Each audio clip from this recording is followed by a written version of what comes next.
as you get closer to retirement, I want you to ask yourself, are you retiring to something or are you retiring from something? As a financial planner, my encouragement to you is to retire to something. I've seen hundreds and hundreds, if not thousands of people retire in Canada and abroad. And the ones I talk to that are retiring from something, it's a bit more challenging. And so I want all of you watching this video, whether you're 30, 60, close to retirement, not, as you gear up for retirement, because this does take kind of mental preparation, I want you to retire to something. Now, what does that mean, Adam? Like, what does retiring to something actually involve? For all of you, it's going to be a little bit different. Now, I had the opportunity today to play Shaughnessy Golf Club here in Vancouver. They hosted the LPGA Tour event this past weekend. I'm recording this on Monday, so I got to play it like the day after. We played the same tees, all of that. Like, the rough was insane, hard to hit. It was a ton of fun though. And I thought to myself, as I was playing that course,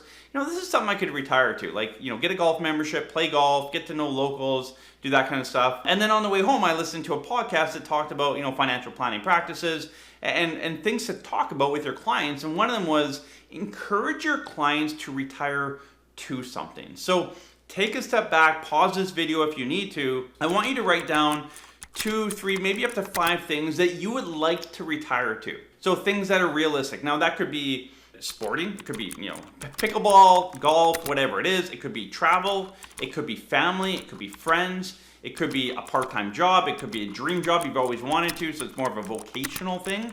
Again, everyone's going to be a little bit different. So pause the video, write down a few things that you want to retire to. Now that that list is in front of you, I want you to take it a step further and say, okay, well, if I'm going to retire to, playing pickleball, then what are 3 to 5 things I need to kind of get in line before I retire so that I can actually retire to that thing? Now, obviously, you're not going to retire just to pickleball, although I do know some clients that have, and they play 7 days a week, 8 hours a day, which I don't know how they do that. I can't do that even at my age. But you need to list out, how are you going to do this? If you've never played pickleball, you might want to join a league, see if you actually like it, start working out. You probably have to be in a decent amount of shape to play pickleball. It might be family. You want to help your grandkids out a bit more. And that might involve moving closer to them. So that's a bigger conversation. Can we afford to do that? What does that look like logistically? All of that. Now, what are the benefits of retiring to something versus from something is that it kind of keeps you engaged and mentally there, right? You're working towards something. I think for a lot of us hate our jobs, and it's like, Adam, I may retire to something, but I'm definitely retiring from something as well. And I get that. A lot of us hate our jobs. Unfortunately, I love my job, but I know I talk to people all the time. You hate your jobs. It's a job. You do it for the paycheck and puts food on the table, and that's fantastic. So you're definitely retiring from something, but that doesn't mean that you can't retire to something as well. So, yes, mentally you're retiring from that job, that career, you hated it, but we're done now, we hit that age or income or whatever it is. But I want you to pick something that you can retire to. It's gonna give you that drive, that passion, that encouragement as you enter into that next phase of life. And I always say, when you hit retirement, yes, we're a financial planning channel. And you think, Adam, financial planning is all about money.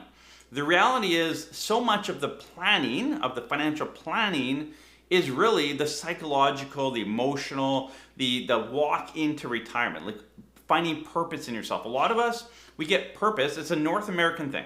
We get purpose in our job, what we do.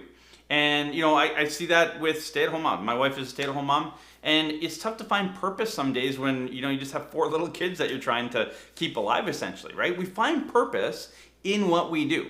And so when we retire from something, are we leaving that purpose behind? And that's what I want to encourage all of you watching this video. You maybe never thought about this, but I want you to, again, write those things down, break it down even further, and how do you get to that point where you retire to something? My last piece of advice on retiring to something would be around make sure that you do it before retirement. Now, if you're in retirement already and you're watching this video and you're like, Adam, I didn't retire to something, I definitely retired from something.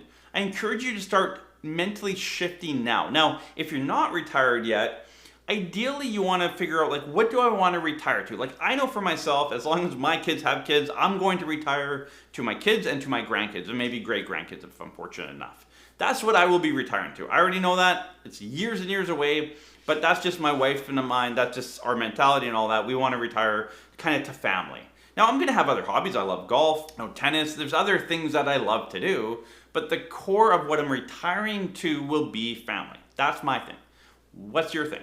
Now, again, for me, it's taking some planning ahead. I need to make sure that I had kids to begin with, and then also support them, hopefully help them out financially so that they can stay around us. If all my kids kind of spread out because they can't afford to stay in the Lower Mainland, then it's going to be tough to retire to my kids and grandkids if they're scattered across the world. Now, that may happen regardless. I get that. I can't control that, and I never would try to. But start setting yourself up. Again, I'm many years from retirement, but I'm already mindset there. And so I want you to shift your mindset. Put the financial piece of retirement aside for a second. Start working on that psychological, the emotional side of it. What are you retiring to? What does it look like? And get that process started today.